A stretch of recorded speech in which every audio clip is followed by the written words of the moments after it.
this is Dr. F, and today I'm here to talk to you about the Nyresan Union Dragon Tournament. So what's going on? Well, there's a dragon tournament with only champions from the Nyresan Union. In general, I quite enjoy these faction-specific tournaments. I find them pretty fun and interesting as challenges. It gives you a chance to use maybe newer or different champions from your favorites.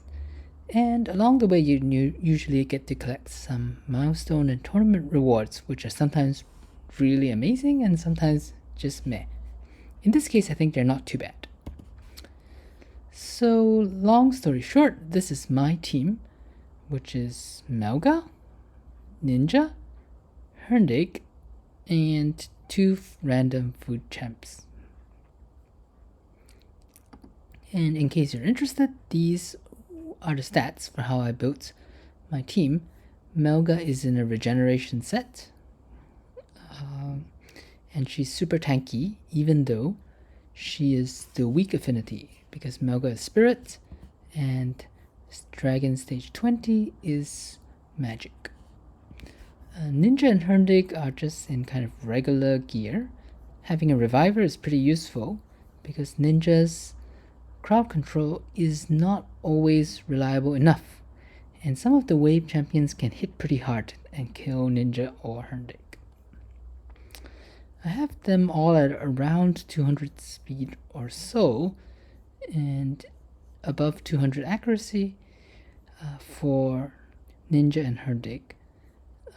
I built them a bit too high because I use them in Doom Tower, but you just need about 200 accuracy or so.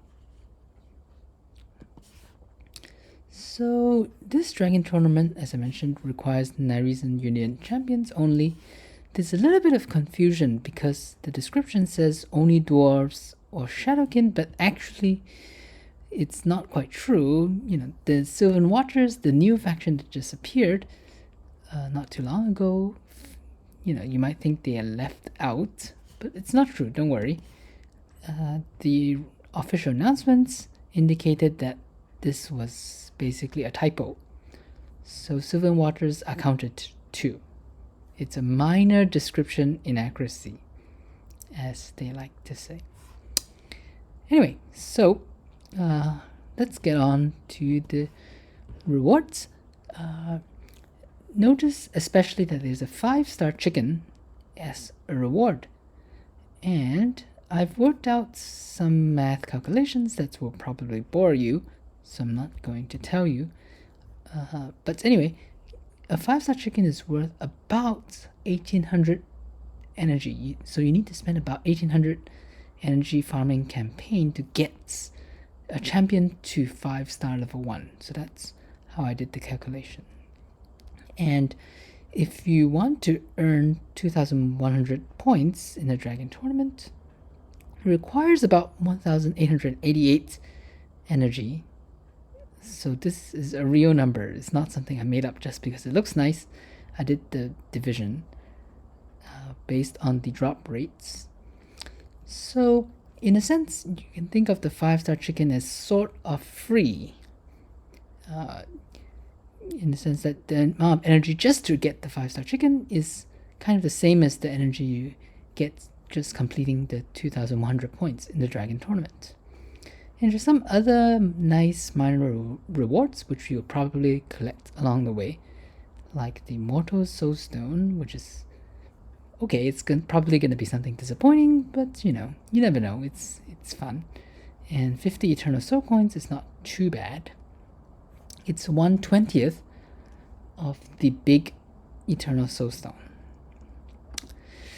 And if you think about the placement rewards as well, typically these special tournaments have pretty low participation rates. So getting into the top 5 or even 6, 7, 8, 9, 10 is not that difficult. So you might be able to get an Ancient Shard or a reasonable amount of gems or energy.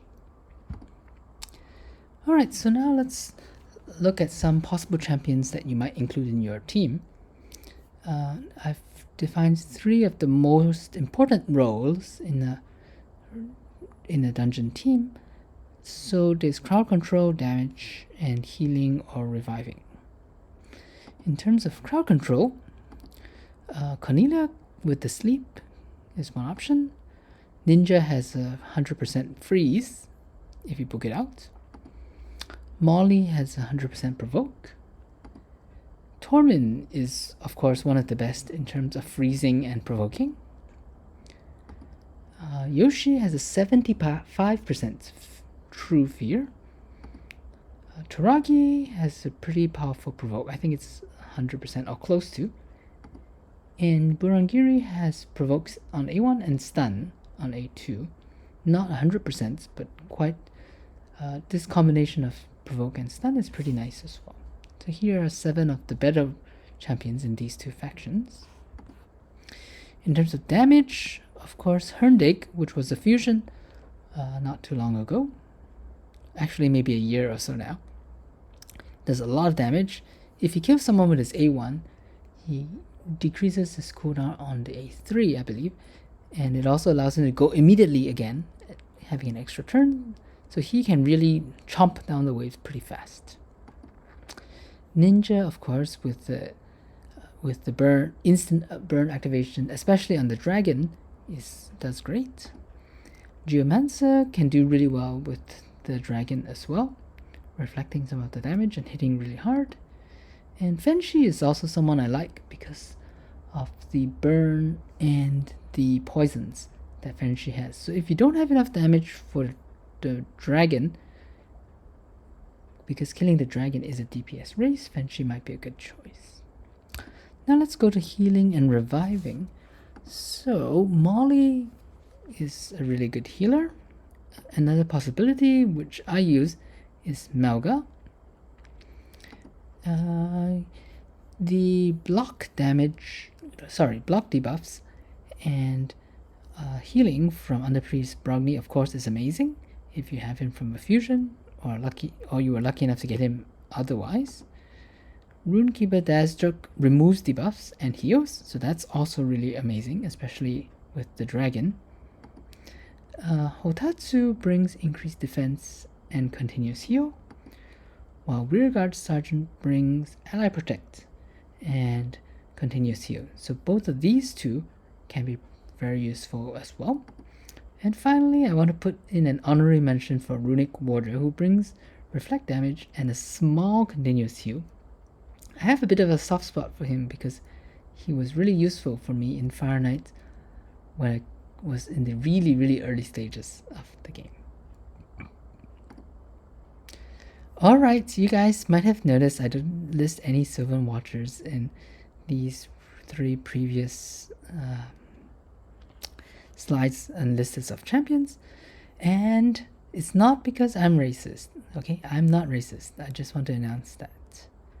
And I guess that's kind of the thing that a person who really was a racist would say, but in this case I'm saying it because it's true. The other truth is that I haven't really built any Sylvan Watchers out yet, so I want to get to know them a little bit better before I can recommend them to you guys. So, to conclude, make a team, have some fun, and win some nice rewards. Alright,